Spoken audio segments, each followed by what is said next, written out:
ಭಾರತದಲ್ಲಿ ಸತ್ಯನ ಹೇಳೋದು ಕ್ರೈಮ್.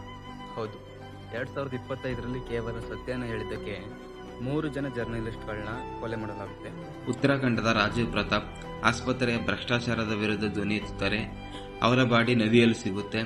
ಛತ್ತೀಸ್ಗಢದ ಮುಖೇಶ್ ಚಂದ್ರಕರ್ ರಸ್ತೆ ಹಗರಣವನ್ನು ಬಯಲಿಗೆಳಿತಾರೆ. ಅವರ ಬಾಡಿ ಸೆಪ್ಟಿಂಗ್ ಟ್ಯಾಂಕ್ನಲ್ಲಿ ಸಿಗುತ್ತೆ. ಹಾಗೆ ಒಡಿಶಾದ ನರೇಶ್ ಕುಮಾರ್ ಸ್ಥಳೀಯ ಭ್ರಷ್ಟಾಚಾರದ ಬಗ್ಗೆ ವರದಿ ಮಾಡ್ತಾರೆ. ಅವ್ರನ್ನ ಕತ್ತಿಯಿಂದ ಕಡಿದು ಕೊಲ್ಲಲಾಗುತ್ತೆ. ನಾವು ಮೀಡಿಯಾನ ಪ್ರಜಾಪ್ರಭುತ್ವದ 4ನೇ ಸ್ತಂಭ ಅಂತ ಹೇಳ್ತೀವಿ. ಆದರೆ ವಾಸ್ತವ ಏನಂತಂದರೆ, ವರ್ಲ್ಡ್ ಪ್ರೆಸ್ ಫ್ರೀಡಮ್ ಇಂಡೆಕ್ಸ್ನಲ್ಲಿ 180 ದೇಶಗಳ ಪೈಕಿ ನಮ್ಮ ಭಾರತ 151ನೇ ಸ್ಥಾನದಲ್ಲಿದೆ. ಇದು ಪ್ರಪಂಚದ ಅತ್ಯಂತ ಅಪಾಯಕಾರಿ ದೇಶಗಳಲ್ಲಿ ಒಂದು.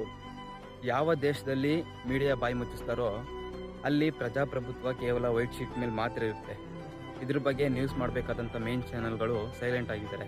ಇದ್ರ ಬಗ್ಗೆ ನಿಮ್ಗೇನನ್ಸುತ್ತೆ ಕಮೆಂಟ್ ಮಾಡಿ, ಶೇರ್ ಮಾಡಿ. ಇದೇ ಥರ ಕಂಟೆಂಟ್ಗೆ ನನ್ನ ಅಕೌಂಟ್ನ ಫಾಲೋ ಮಾಡಿ.